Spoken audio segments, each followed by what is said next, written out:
জামালপুর থানার আজাপুর এলাকায় ১৯ নম্বর জাতীয় সড়কের নিচে ইউপি নাম্বারের ১০ চাকা কন্টেইনারের মধ্যে অমানবিকভাবে প্রায় ৫০টি গরু বোঝাই করে পাচার করার সময় স্থানীয় গ্রামবাসীদের হাতে ধরা পড়ে গেল একটি ট্রাক। বুধবার দুপুর ১টা নাগাদ আজাপুর পুলিশ ফাঁড়ির অদূরে গরুগুলিকে একটি কন্টেইনারে থেকে অন্য কন্টেইনারে তোলার সময় গ্রামবাসীদের সন্দেহ হয়, তারা গাড়িটিকে আটক করলে ট্রাকটির চালক গাড়িটিকে রেখে পালিয়ে যায় বলে অভিযোগ। স্থানীয়দের অভিযোগ, জাতীয় সড়ক দিয়ে ভিন রাজ্য থেকে দীর্ঘদিন ধরে গরু পাচার চলছে।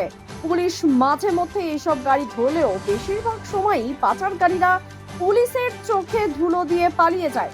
এদিন ট্রাকটি ধরা পড়ার পরেই পুলিশ ঘটনাস্থলে পৌঁছায়। ঘটনা তদন্ত শুরু করেছে পুলিশ। গরুগুলো কোথা থেকে কোথায় নিয়ে যাওয়া হচ্ছিল কিচ্ছু জানি না। প্রতিদিন এরকম 10 গাড়ি 20 গাড়ি এরকম কাজ হয়, আমরা শুনতে পাই, করতে পারি না। আজকে সামনাসামনি ধরে ফেলেছি। এইবার যাওয়ার সঙ্গে সঙ্গেই তারা গাড়ির লোক, গরুর লোক কিছু জানি না, কেউ ছিল না। গরুগুলো কোথায় ছিল? গরুগুলো ওই হোটেলের সামনে ওখানে ট্রান্সফার হচ্ছিল একটা গাড়ি থেকে একটা গাড়িতে। এরকম প্রতিদিনই হয়, 10 গাড়ি। আপনারা ধরার পর কি পালিয়ে গেল? সব পালিয়েছে, কাউকে আমরা দেখতে পাইনি। এই সঙ্গে সঙ্গে ছিল তখন একটা গরু এই গাড়িতে আছে, ওই গাড়িতে সব গরু আছে। কার নির্দেশে এসব চলছে দেখতে হবে এত কষ্ট। বলছি যে ঘটনাটা কি ঘটেছে? ঘটনাটা দেখুন, আজকে আমি এটা আজাপুরে দাঁড়িয়ে আছি। আপনার এই মুহূর্তে আজাপুর চৌমাথার সামনে দাঁড়িয়ে আছি, আজাপুর ফাঁড়ির সামনে। তো বিগত কয়েক সপ্তাহ ধরে এবং কয়েক মাস ধরেই বলতে পারেন আমাদের কাছে খবর ছিল, আমাদের লোকাল ছেলেদের চোখেও পড়েছে, এই কন্টেনারটি করে গরু আসছে। এবং এইটা কন্টেনার না, এরকম কয়েকটি কন্টেনারে করে গরু আসে এবং এখানে লোকাল কিছু ডালা লরিতে লোড হয়।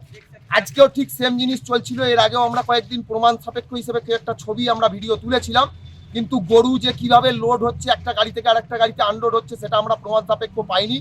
আজকে আমরা হাতে নাতে এই প্রমাণ সমেত এই গাড়িটাকে আমরা ধরি এবং আমরা ধরে বর্তমানে আজাপুর পুলিশ ফাঁড়ির সামনে নিয়ে এসেছি। এই যে গরুগুলো অন্যায়ভাবে পাচার হচ্ছে এবং গরুগুলোকে নির্মমভাবে অত্যাচার করে গরু পাচার করে কয়েকজন ব্যবসা করছে, আমরা চাই তাদের অবিলম্বে শাস্তি হোক। কারণ পশ্চিমবঙ্গের তৃণমূলের নেতা অনুব্রত মণ্ডল সিবিআইয়ের হেফাজতে এই গরু পাচারের কাণ্ডে একটা তৃণমূলের তাবড় নেতা জেল খাটার পরেও আজকে পুলিশ প্রশাসনের চোখের সামনে ঢিল ছোড়া দূরত্বে আজাপুর পুলিশ ফাঁড়ি থেকে বলতে পারেন 500 মিটারের মধ্যে এই গরু পাচার চলছে মাসের পর মাস। কোথা দিয়ে নিয়ে যাচ্ছিল গরুগুলো নিয়ে যাচ্ছিল বলতে দেখুন, এই গাড়িটা এসে দাঁড়িয়েছিল আজাপুর বাইপাসে, এই গাড়িটা থেকে আরেকটা গাড়িতে লোড হচ্ছিল। হয়তো পরবর্তীতে অন্য কোনো বাংলাদেশ বা পাকিস্তান, অন্য কোনো দেশে, অন্য কোনো রাজ্যে, অন্য কোথাও পাচার হতো, আমরা সেটা আটকে দিয়েছি। অমানবিকভাবে নিয়ে যাওয়া হচ্ছিল। অমানবিকভাবে গরুগুলোকে নির্মমভাবে অত্যাচার করে দেখুন, গরুগুলো কেটে গেছে, চোখ দিয়ে জল পড়ছে, রক্ত ঝরছে। গরুগুলোর অবস্থা দেখলে চোখে জল আসবে। আজকে নির্মমভাবে দুটো পয়সার জন্য নিরীহ প্রাণীগুলোকে কিভাবে অত্যাচার করে নিয়ে যাচ্ছে দেখুন আপনারা। দ্য সহজ পাঠ, সহজ কথা, সঠিক তথ্য।